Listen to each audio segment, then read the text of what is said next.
I'm Anton, and I'm a climatologist, and chances are you might be too. Climatologists sit at the intersection of business and nature.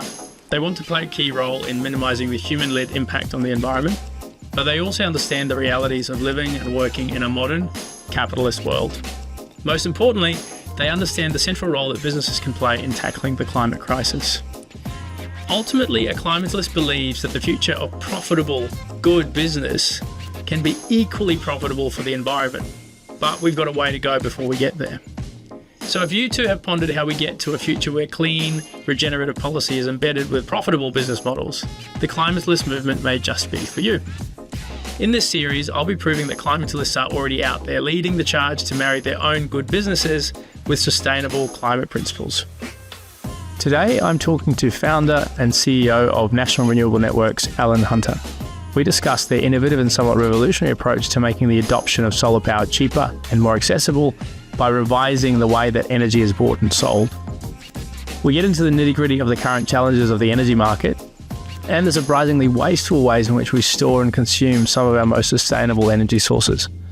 On top of all that, Alan also shares his background as an entrepreneur and the important lessons his career has taught him to get to this point. It's one of my most enlightening chats yet, so listen in. Stay with us, and if you like the episode, please subscribe and follow Climatologist on all socials. Enjoy. Alan, welcome to Climatologist. Thank you. Thanks for having me here. Easy. So, Alan, we'll get straight into it. You were born in Australia, but raised from a very young age in France, and you left school early. Did you realise then that you had this entrepreneur in you? And if not there, where do you think it comes from? Yeah, good question. No, I don't think Classic I did. CEO response to the question. Sorry. Yeah, no, I don't think I did think that I had that entrepreneurial component to me. I remember what the reasons why I wanted to leave school was I wanted to work. I wanted to get out, or I just didn't agree with the school system that I was going through in France. And I felt like I was very lucky to have the opportunity to step out. We had family businesses, so we had a holiday park in the northern France. It was between my mum, my dad, and my little brother, and we ran this 12 homes on a big piece of land. And all I wanted to do every day from being at school was, how do I get home? What am I going to do? I'm going to go and work in either the restaurant side or the bar side or entertaining customers. So, yeah, it was a big. I guess it was a big step to kind of take that step out of school. I think, you're kind of going to go one way or the other. You've got to work really hard to kind of get past the whole, you have no formal education, how, you're not going to get very far. So I had a lot of that stick when I was younger, but I guess reflecting now, did I know I was going to do what I do today? Not at all. And I think it's just taking it as it goes, really, as it comes. So left field question, what was your first job after the theme park? So it was the same so it was behind a bar. So I was behind the bar at 16 years old. In France, apparently, you are allowed to do that. I don't know if that law still stands, but that was on the holiday park. Then we went to a hotel, very similar, but it wasn't just the bar, it was your restaurant, you're doing the checkout, check-in, cleaning rooms. Like, it was literally hospitality 101 was what I did basically for my whole adolescence, whilst all my friends were enjoying their teenage years. Being an entrepreneur, I think, it involves a lot of doing a little bit of everything.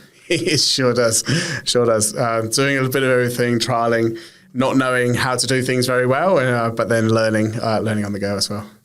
So before you founded NRN, you had a different company. You co-founded Splend, which is a vehicle supplier to the ride-sharing sector. Yeah. How did you get started there? What drove it? What got you into it in the first place? Yeah. So background on there. So I was working in the hospitality industry here in Australia when I first landed. That would have been 2013, 2014. And then was with my housemate at the time. Both of us very driven to look at different business ideas. Lots came across the table, and there was one in particular I found it sounded really fascinating, and I kind of had that moment where it was like, I'll quit my job tomorrow and let's do this. I think there's a film moment of someone saying this as well. But I quit my job, and then it was about finding drivers to drive for Uber, and we're very lucky. We've got 20 cars available, and we need to identified 20 drivers, and that was the birth of that business. And I kind of look back through the journey, and it was hustle, right? You're kind of making it up as you go every day. Both of us was not from the car industry at all, and to see where that business is today, it's very proud to see what it's done over the last 9 years. Amazing. So what's the growth curve of Splend been like over the 9 years? Oh, it's huge. So it became global. Thousands of cars across the world. It's very prominent right now in Australia around electric vehicles, and you'll probably see if you're in Sydney and you're seeing SPL, which is Splend on the back of a number plate. Those are Splend vehicles. I have seen the SPL. That's amazing. Now I know. That's incredible. You'll see them all the time now. Well, congratulations on that success. So pivoting to renewables, what made you make the move into the renewable energy space? I remember having a chat to someone, and he was saying that he was selling solar, and I thought, like, wow, this is a bit weird. Like this is cool. I knew that the energy transition was happening, and kind of reading a bit about it, but didn't know too much at all. So again, did the element of going, you know what, I'm going to quit what I do today, and I'm going to go and jump into this space. And really, with the first few months of learning the industry, I just disagreed that we rely on customers to buy solar for their home to have access to cheaper and greener power. I had this whole mindset of going, well, why? Like, well, I didn't have to pay for the coal-fired power station to have access to dirty energy. Why do I need to have pay to have access to greener and cheaper power? So that was the mission from day one. That kind of made it really clear to me as going, this doesn't make sense. How do I change it? And the mission still remains the same. We want to make it free and accessible for absolutely everyone. And I can proudly say after 4 years, we're doing that. And we have homes across the country that are having solar and battery installed in their home without any cost, without any stress or risk-free, let's just say. And they are having access to cheaper and greener electricity. Congrats. Yeah, it's really cool to see it. But it's been a mission. It's been hard to get there. Lots of learnings, lots of failures. There's always that quote, you got to fail quick.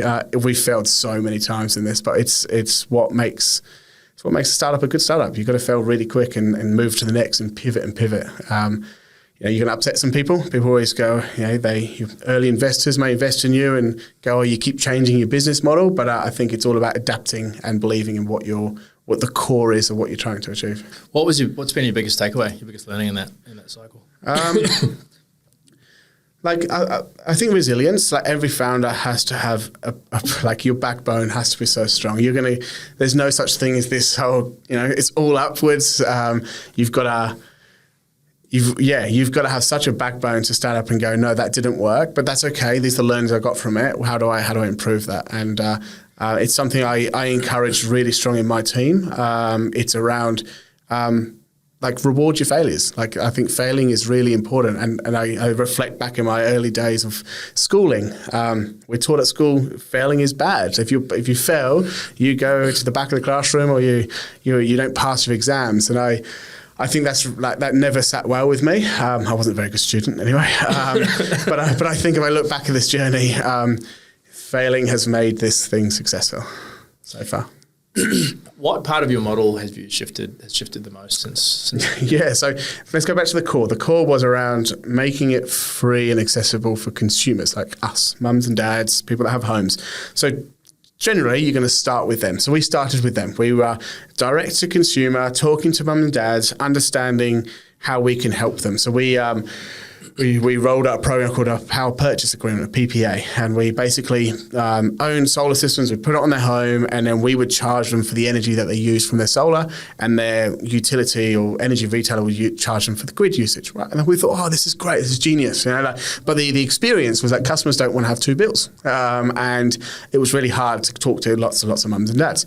So then we went down the road of going, well, maybe we become an energy retailer. And maybe it was just one bill. Let's simplify it. We're going to put free solar in your home, and we're going to charge you from the grid and from your solar system.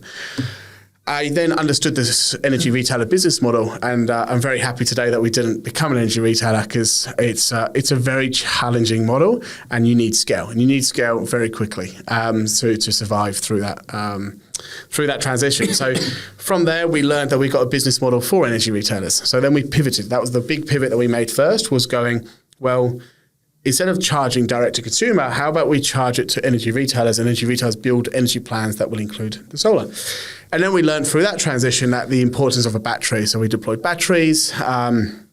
And I think by that point, we then had a business model and legal frameworks in place that had energy plans that included solar and battery for customers. And then it was about getting that into the market. Wow.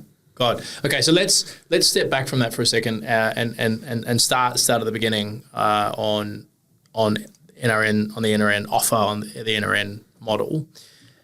Walk us through what a consumer gets, what an energy retailer gets, and what role NRN plays. Cool. So we sit right in the middle between the consumer and the energy retailer, and there is a third stakeholder. We'll talk about that one in a moment. The customers can get energy plans today that will include a solar and battery system, brand new, installed on their property at no cost, no risk, stress-free, and they have access to cheaper rates. Those customers are saving around $800 a year on their electricity bills, and it's because it's cheaper electricity. They're buying energy from their home, and they're buying energy from the grid.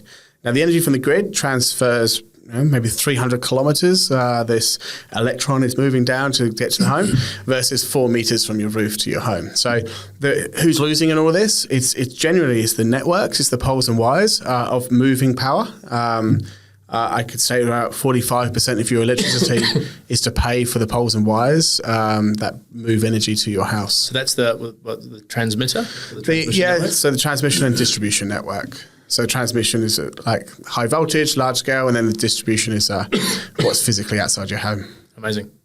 So that's what consumers actually say. The energy retailers on the other front we now say they can monetize behind the meter. So a meter is what stops the home to the grid, and now they've only ever been able to monetize that aspect, whereas now we're helping them monetize behind the meter, so directly to the home. So that's one aspect, and we can see that's starting to really benefit their margins. And then the other part of it is we can now manage all of our sites across the country into one cloud, and we then can discharge the battery, charge the battery, turn off the solar system, and you can get really smart with how you start to manage energy. And that's called a virtual power plant, and that's another big benefit for the energy retailer. So in terms of, you say, getting behind the meter for the energy retailer and generating revenue, what does that look like? Yeah. So it looks like so the world says today that if you don't have a solar battery, you don't have any generation on your home, you're going to have an energy bill for anything that you buy from the grid, right? So you use energy, you're going to pay for it. For them, what it looks like, they license our assets from us that's on their home. Whatever it generates as power, they then sell that power back to the customer. But because it doesn't have to go through the distribution network, there's no cost to move that power because it's directly from the home. So they can retail that energy at a price probably 60% cheaper than what grid rates are.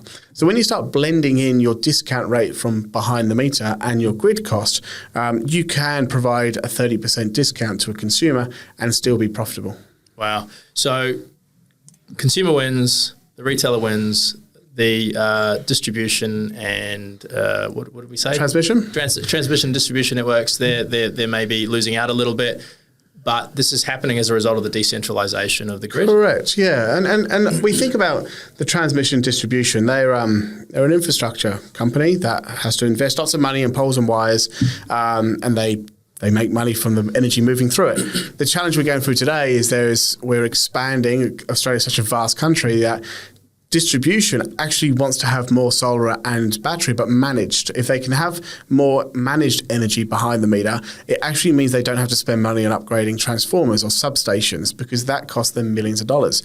We'll start to see over the next 5 years, distributors in particular are going to incentivize certain areas to have managed capacity of energy so they don't need to go and launch all these upgrades, because we're coming to the point of electric vehicles coming into play, moving away from gas, having everything electrification. I love it. Like, it's all part of the future, but the challenge is we don't have enough power.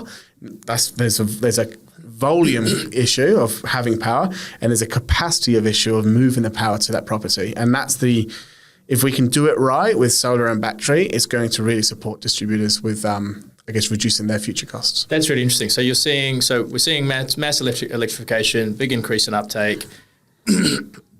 A constraint or a bottleneck is the distribution network, and you guys are solving for that by putting generation at the home and managed generation. Managed generation. Yeah. So I think the big point here, in Australia, we have 3.4 million homes now that have solar on their roof, which is it's great. It's a good achievement, but I label this as 24 gigawatts of unmanaged generation. Now, 24 gigawatts of power is quite significant. It's about 11% of our mix of energy within our grid across the national electricity market. So if no one's managing that power and it's all freely going out, this is where the challenges are happening. Well, we need to curtail that with a battery, or I guess put a battery there in place to make sure that we can, I use the word arbitrage, to push energy later on at the night time. And this has been seen in California. They experienced it first. South Australia is now experiencing it.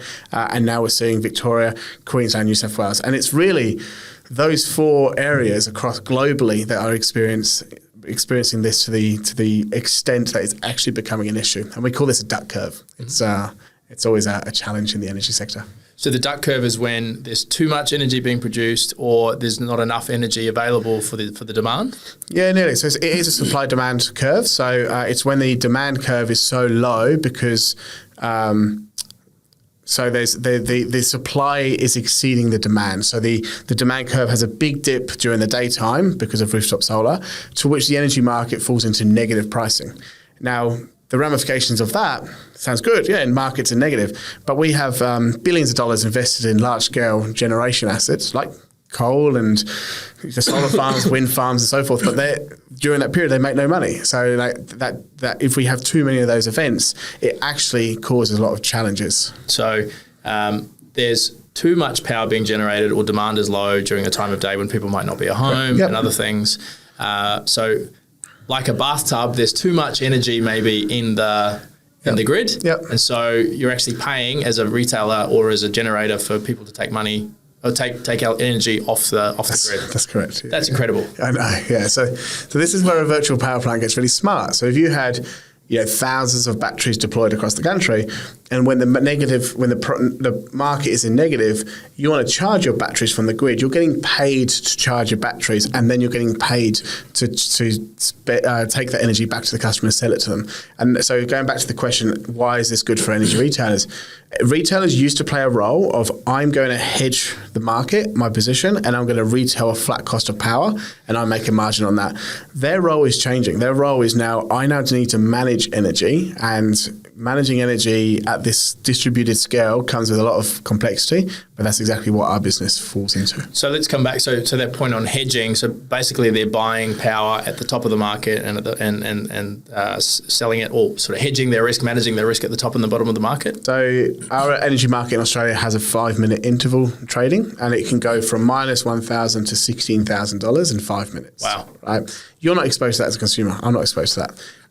So they have a hedge. So they look at the profile. They're looking months and even years, and there's different instruments that you can buy, or financial instruments. So they can hedge their position to make sure that if they're selling you energy at a certain price, that they're not paying over the top for it in the market. So it's very rare these days that you see retailers exposed to the market. That normally happens behind the scenes, and you hedge your position accordingly. But it's a challenge, and it's getting harder. And because the spikes are more steep at each end. And it's for 5 minutes. So the 5-minute market really helps.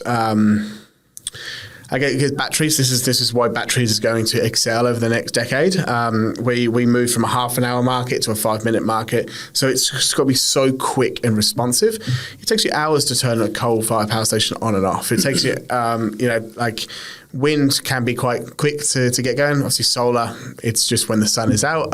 Sure, you can turn it off, but there's not a lot of generators that are very quick in terms of on and off, except for gas. And when that kicks in, it's really expensive. So gas has a role to play in our transition. I think we have to, as we'll run out of power during those peak times. But batteries is now becoming the big shiny star. So if I understand it correctly, the battery and the connection, you're basically building up a network of these batteries, along with, say, solar panels. Yep. And that network is controlled by an energy retailer who can ask the battery to take in power from the grid or to push power back into the grid. Yep. Wow. That's correct. And through a cloud, so we have 4G connection on every site. all those, I guess, controls will be centrally controlled in one place, and then you got commands that are sending through it. So we're doing a lot of testing ourselves. So we've built our own network in a digital world as well. So we can then start to test, what does a good virtual power plant do? It's all around lots of AI, machine learning, optimization rules, and all these other things that we look at. To try and get to perfect foresight. And we have a few machines that run perfect foresight. So every month, basically it will go back and go, if I knew what was going to happen, what would I have done? And then it will provide us, well, this is what your financial result would look like. And it's really cool. And I think this is where energy retailing is going versus the old days of just billing customers and hedging your position. Energy management is a big key item. So that's controlling the energy flow. That's incredible. So paint us a picture of the future. So let's cast our mind forward 10 years. What does the energy market look like? Go on for a quick look at my crystal ball. What does it look like? I think there's obviously a big blend of I think the distributed energy resources, DER we call it. So it's rooftop solar, home batteries, community batteries is obviously going to play a role here. I think that segment is just going to blow up over the next decade. And then you'll always have your utility play. And I think your utility play will always be about trying to get to a steady base load. And then everything above your base load will be very dynamic. And because of distributed energy resources, solar and battery on someone's home, you can manage that really smart. And it's so we look at three variables when we're managing energy. We look at usage. So if for one home, we know we got a good understanding of when you're going to use power. Machine learning gets really smart here, and everyone's got the same habit. You turn the kettle on at the same time. You come home from work at the same time, and so it picks up that. We then got forecasting on weather. And we're getting pretty good with weather these days. There's businesses out there that look at clouds that cover like when they're going to come over. So you got all of that predictability, and then you got the energy market predictability. So you got these three inputs, and that will then change how you manage those DR assets. So when I think about the world in 10 years' time, all of that's happening to kind of compromise the top 30% or 40% of the grid mix or energy mix, and then the rest it's all around large scale utilities, wind farms, hydro, solar. Gas might still have a role there, but yeah, we'll move away fully from coal. Wow, interesting. In 10 years. Let's see. Big call. I like it. Big cool. I mean, it is happening, right? It's, we're kind of in it. So you mentioned something. So I think initially we were talking about the management happening at the point when there's acute events in the grid. Yeah. What you're saying is that based on external inputs like the weather and potential behavioural models, you're actually shifting what the battery is doing or what the VPP is doing, virtual power plant is doing, in anticipation of what the grid might do, what the grid demand might look like. Yeah. So you're forecasting. Forecasting, and then a lot of probability in there too. So I'll give you an example. 2 days ago, we had a coal-fired power station in Queensland that went down. Whole market went in big trouble for 3 hours. I think it was Monday night or Tuesday night. And it basically, like 12 hours before that, it gave you a forecast to say there's a chance that there's going to be a $15,000 event tonight. And every hour you get closer, it becomes a probability statistic now of going, well, is it going to happen? Should we discharge the battery? Should we hold the battery? And I think this is it's really cool to see how these assets are working. But just one other point to raise is, back to your question, where are we at in 10 years' time? You don't need to go and buy solar and battery for your home. Like it's the fact that we allow customers to go and buy it, you're buying it for you. You're not buying it for everyone else. We had energy set out to be a collective approach. We didn't build a power station for the home that sat next to it. We built a power station for the town. So when we basically 15 years ago, 20 years ago, we said to the public, you can go and buy solar and we'll give you some rebates.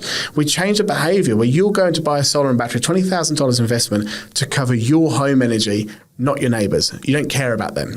But that's the challenge we have today. So we believe that with our model, because the customer doesn't own it, we can do what we want with the system. And we're doing it not for just that one person. We're doing it in collective for the energy market. And I think this is a big role that we play in the DER sector, distributed energy resources, is to try and be vocal enough to say, let's get back to collective rather than individual. And I think we've created the individual environment by allowing people to go and buy their own assets. Is that the French socialist coming out in you? It really is, yeah, it is. No more neoliberal market economics. I love that. Okay, so let's focus on the consumer for a sec. So, in practice, for a homeowner, you know, what's the mix of stuff? Like, how do I decide I want to maybe work with NRN? What's the value prop to me?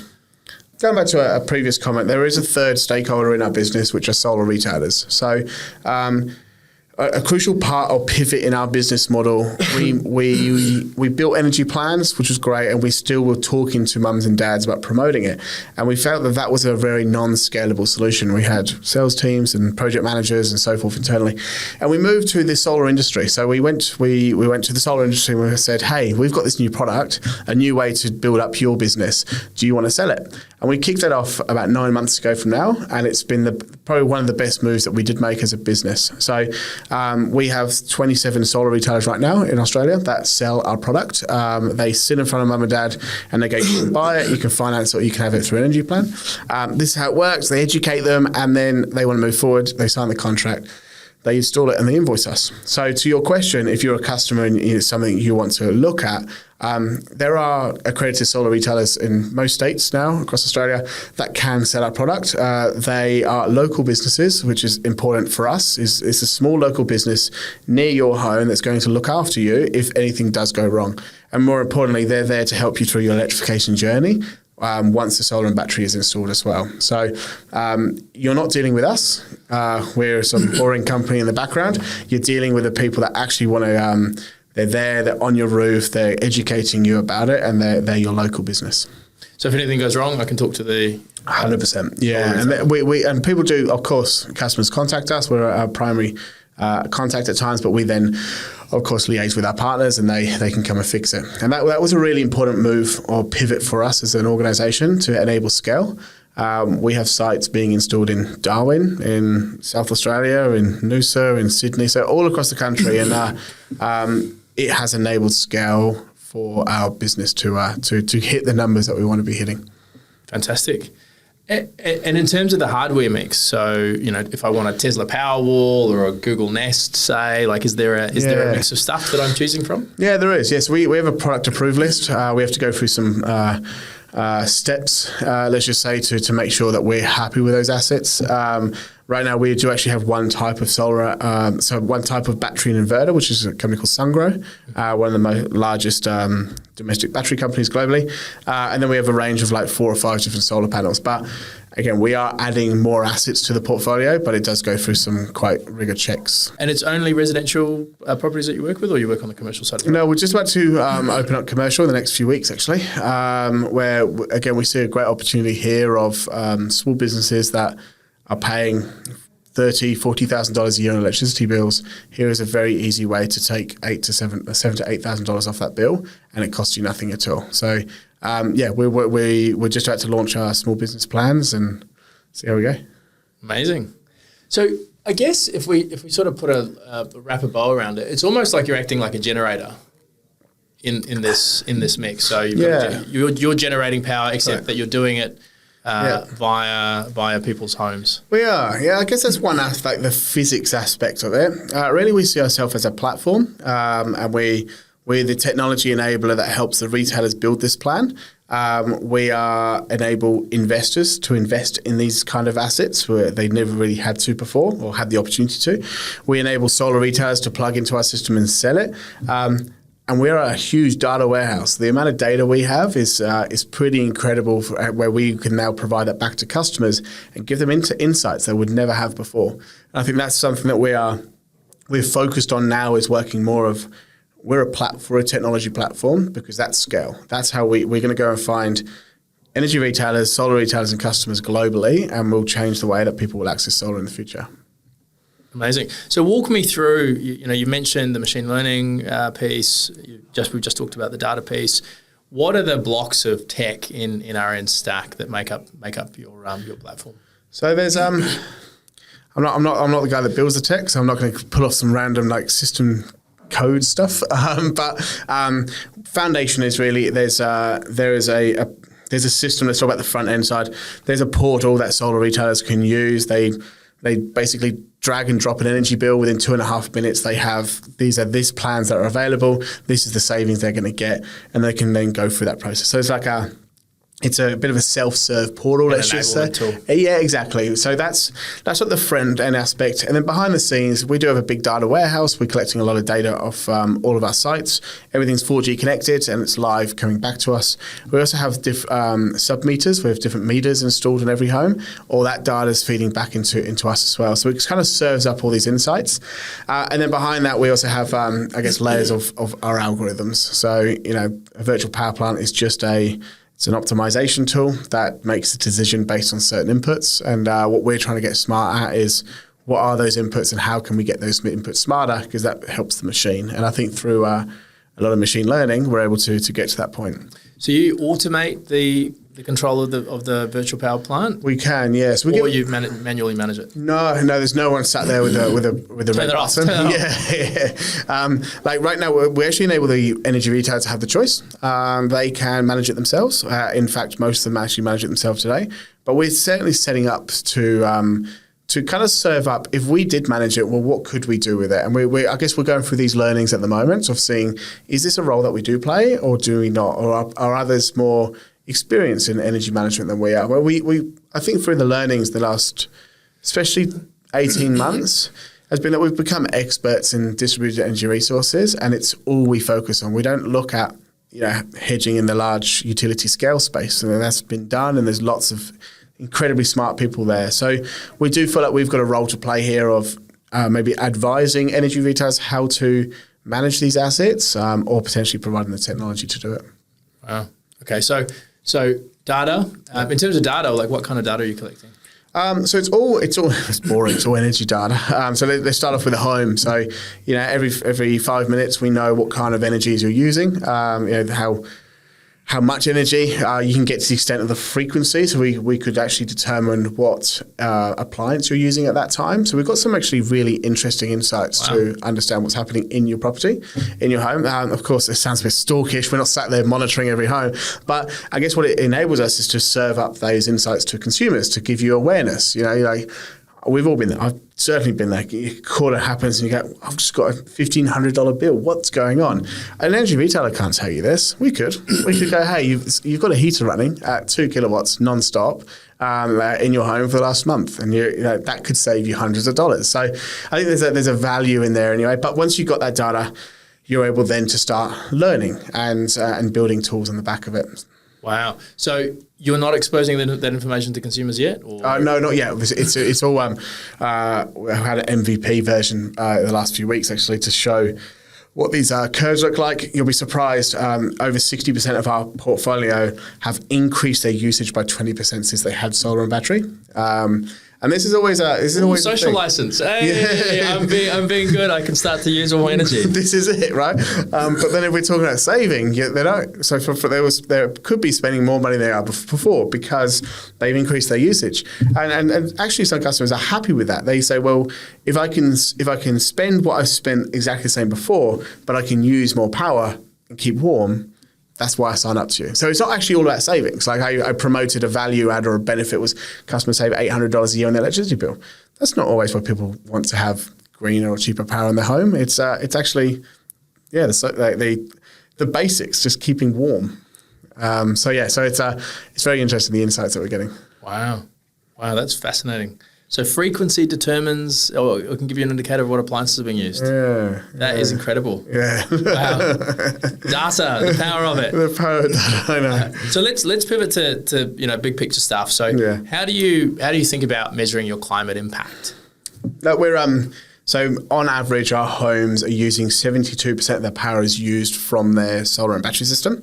So the very easy down the line calculation is 72% of energy used in our customer base has been avoided from the coal that's in our grid.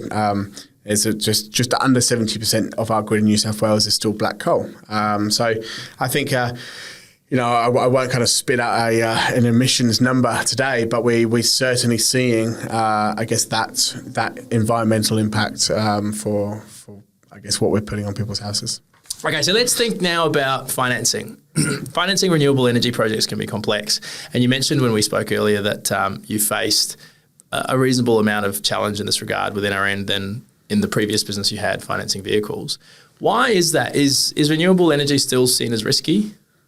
Yeah, I think there's about 10 years ago, we went through the phase of building solar farms. I've spoken to many of the early adopters who built their own solar farms and telling me their war wounds around pitching it to banks and pitching. Everyone's like, no, it's too risky. You talk to people raising money for solar farms today, it's easy. It's been done. It's known, and it's a very common asset to fund. Just like vehicles, it's exactly the same. There's a secondary market. Everyone knows how to finance a kind of different ways. To finance distributed energy resources of what we're doing, like I had no idea. There is no residual market. So if a funder, it's the first thing you look at is the downside risk. Everything goes belly up, right? How am I going to sell these solar panels? Well, first thing, you need to go to the house and remove them, and then you need to find a buyer. And no one's buying secondhand solar panels anywhere in the world. So that was a really big challenge, was to kind of build a legal structure and framework where a funder could get comfortable with it to back it, because every home is $20,000. So we want to accomplish some very, very big numbers, which gets into the billions of dollars. So you need to have the right legal structure and funding structure to enable that. So it hasn't been easy. We haven't nailed it. I think we've got a long way to go.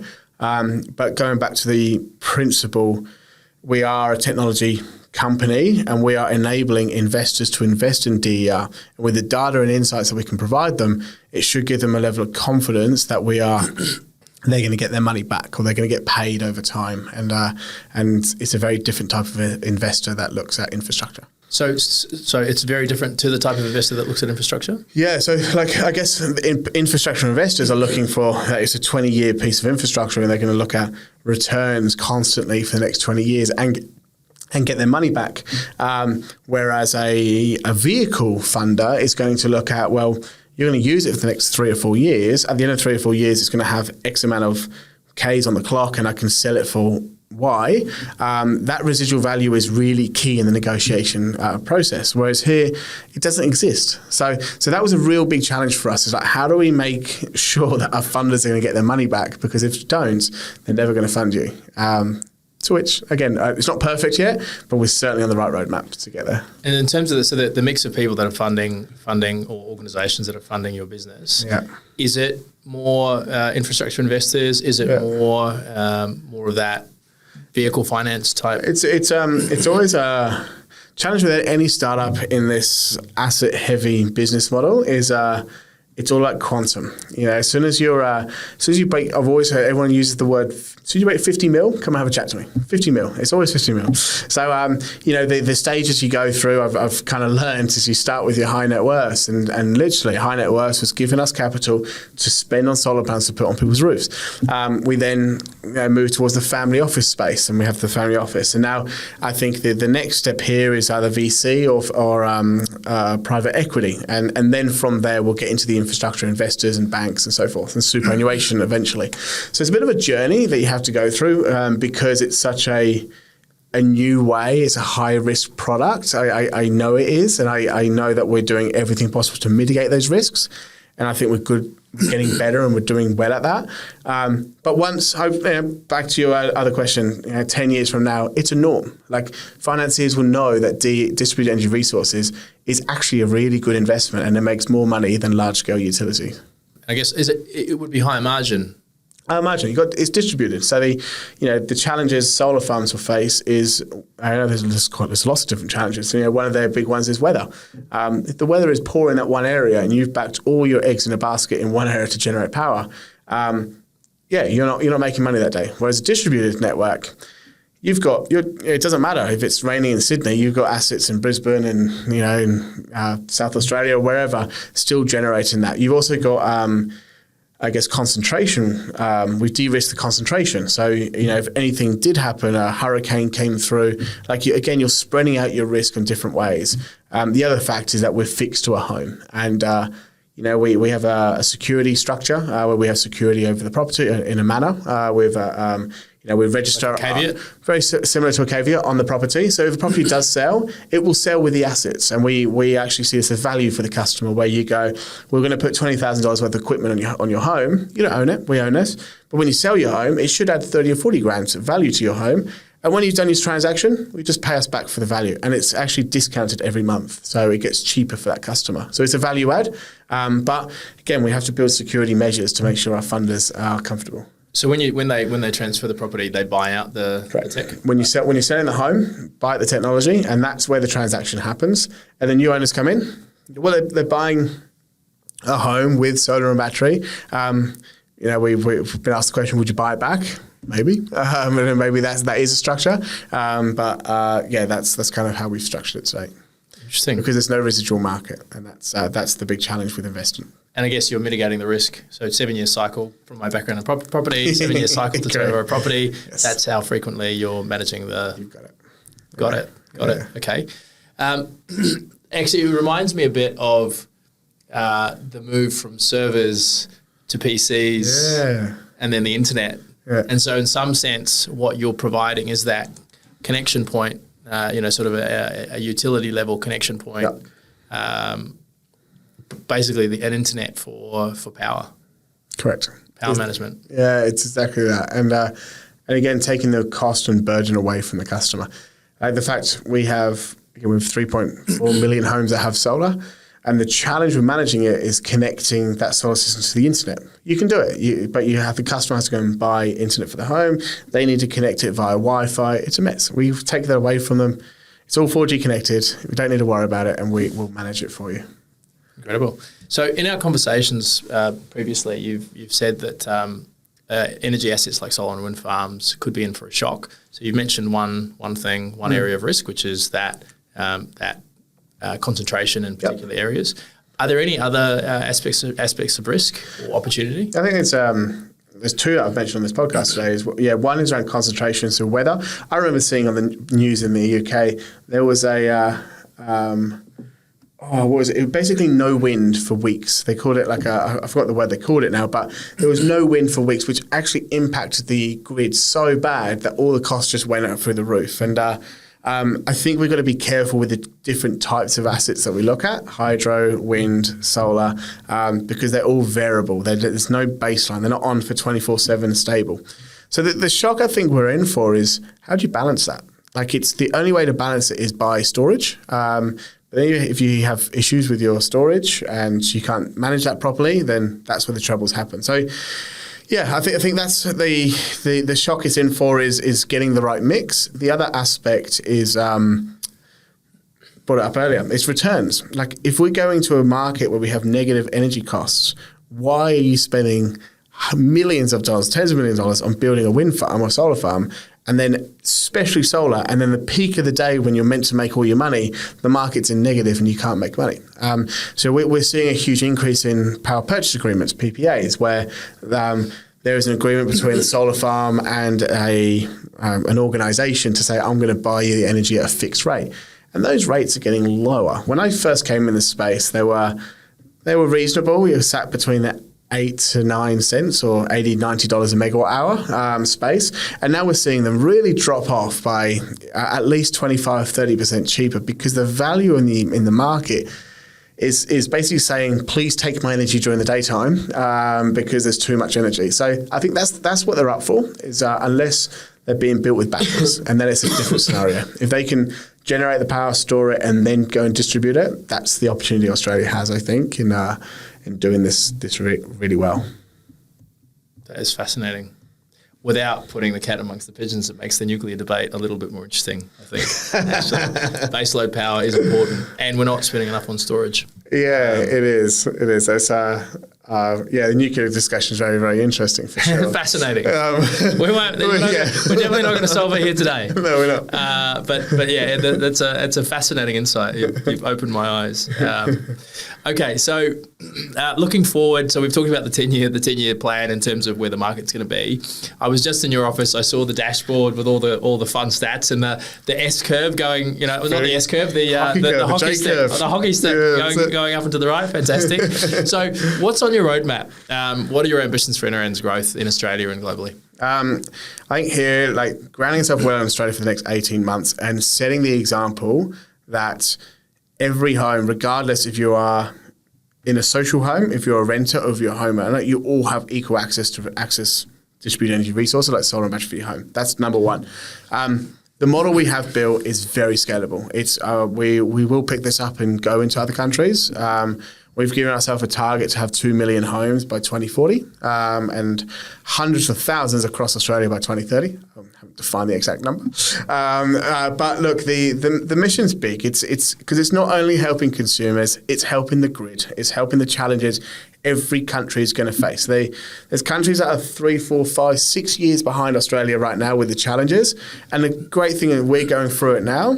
When we're ready, we'll jump into that country and we'll go and deploy exactly what we've done here with obviously better technology and a lot more experience. So it's a real big mission, and I really hope that we are setting a precedent for the way that the next generation will access distributed energy resources, because it shouldn't be. I don't think it should be financed. I don't think it should be owned.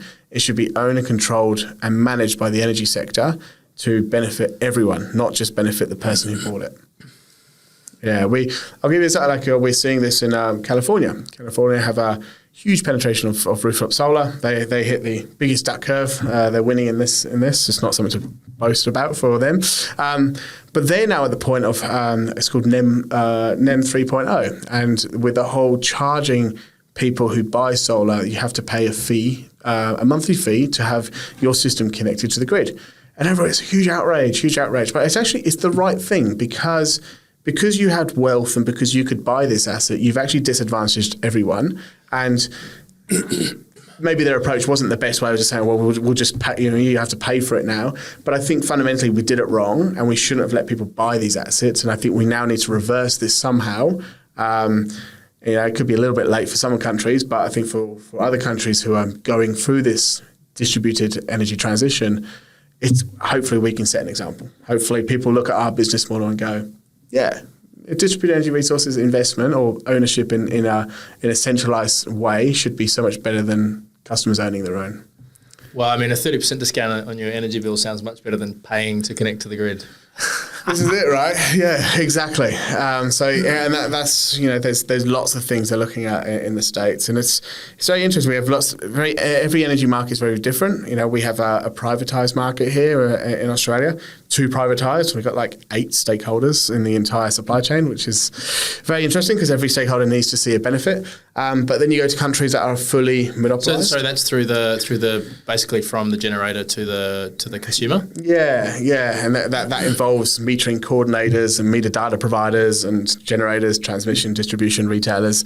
There's so many different roles. They keep popping up. So it's very defragmented, and there's lots of companies in all the different angles. Whereas you go to a monopolized market where it is government ran, very interesting how that can be done. But there is a place for it, and I think having a centralized space where their responsibility is to provide cleaner and cheaper power, doing it as one is actually it's not a bad way. I guess the challenge of that is making sure there's no there's fairness. I do like our market in Australia because we've got so much competition, which is healthy for consumers because you're always trying to get the better rate.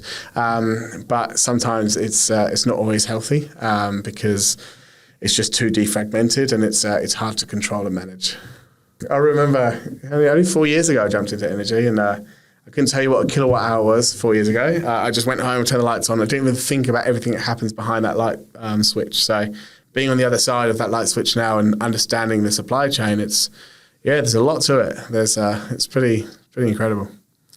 And when you flick the power switch and and the lights come on. Isn't that magic? Right. And if it didn't, how upset are you? Deeply upset. And you'd be trying to hit up every one of those 8 stakeholders along the way. So I mean that's a good point for the next question, which is beyond tech and finance, what shifts in consumer behaviour and government policy do you think are needed for large scale adoption of renewables? So we've talked about some of the issues in the way the US is approaching it. Yeah, I think governments need to look at this properly in a way of, look, for the last 10 years we've had solar rebates in Australia, right? It's called a SGC in small scale, and a certificate that's traded, and there's the CER, the Clean Energy Regulator, put this together, and it's great. It obviously got us to a certain number, but I think what we really fundamentally failed is just the principles of just giving money away and it being not actually thought about how it's going to work in the future. And I think, it's policies now that need to take a step back and go, well, we made a mistake there. Like we've got 3.4 million generator owners in Australia that have bought a generator for their own purpose. And now our grid is in absolute mess.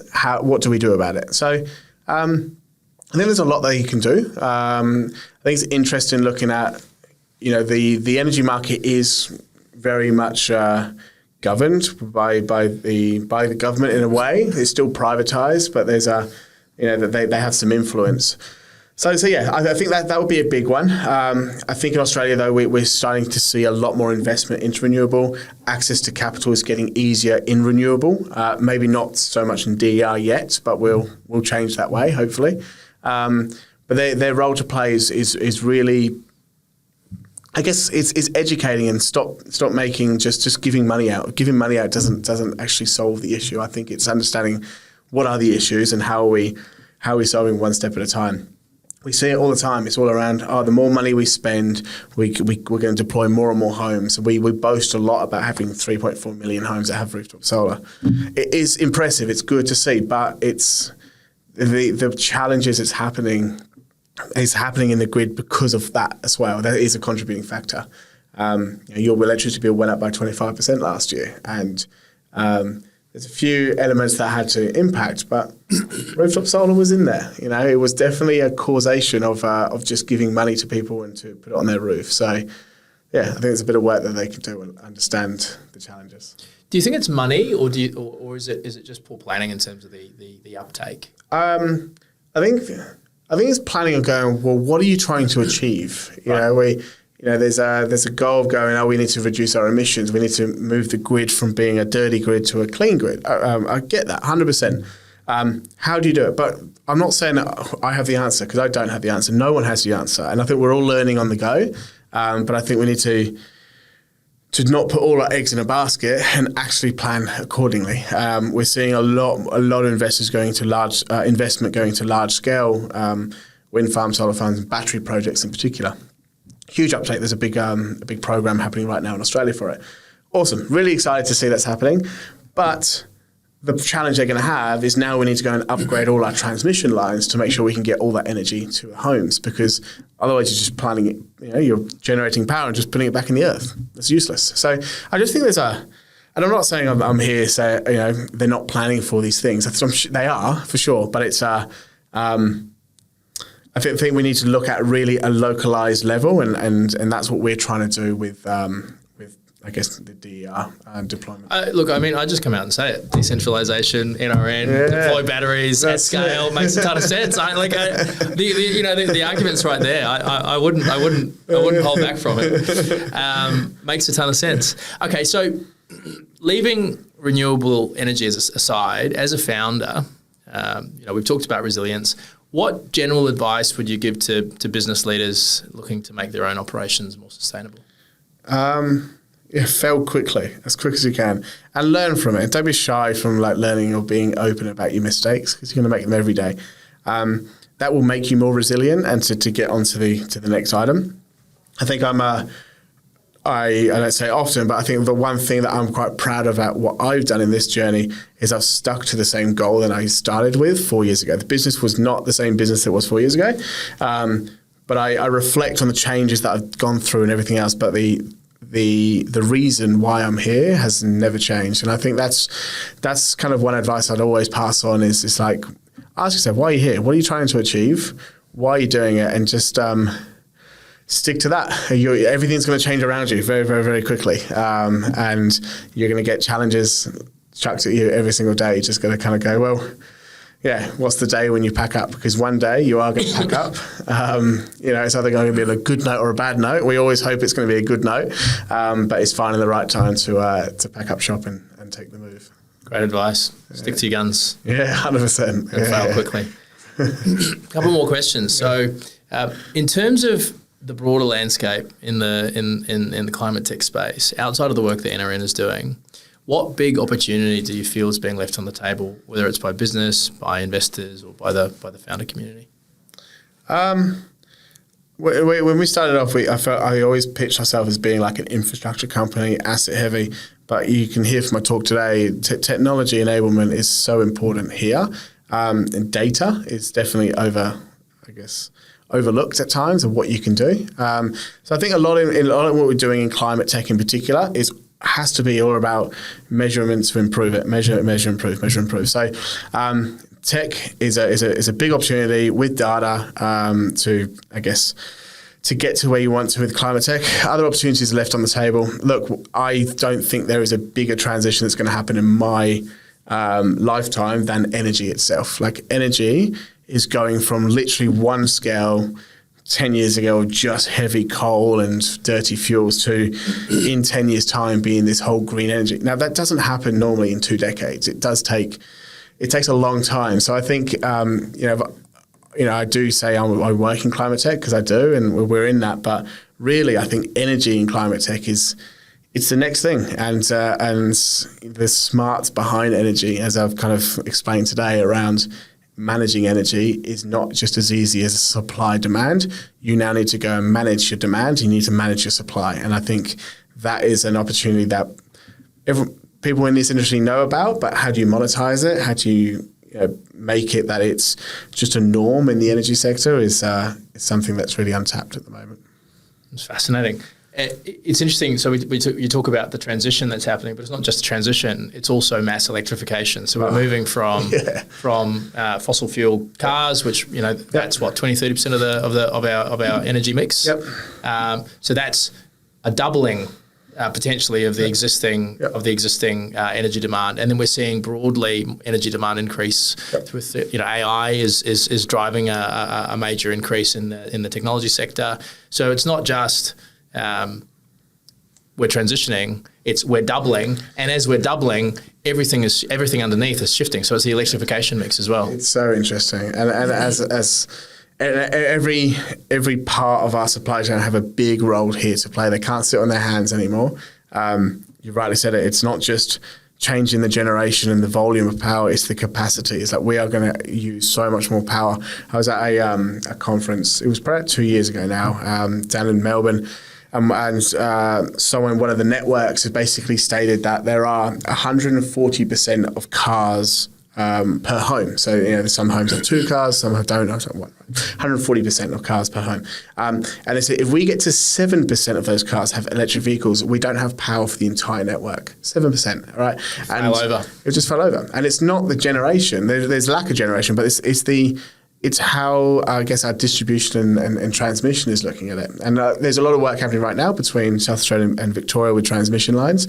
But there's a big investment that needs to happen. So I think there's an opportunity to look at why is it all going to be mass scale? Why can we not look at go into ages about microgrids or just like small scale that you can generate on site, you can store it on site, you can manage it on site, and you can look after your little town with energy. I think that's where we're going. And let's see. It's a fascinating industry to be involved in and to try and change at the same time. So. Every place to finish up. There we go. Alan, thank you. Thank you very much. Once again, if you like listening today, then please subscribe to The Climatalist wherever you get your podcasts and give us a follow on Instagram where we're just Climatalist. I'm Anton. Thanks for listening.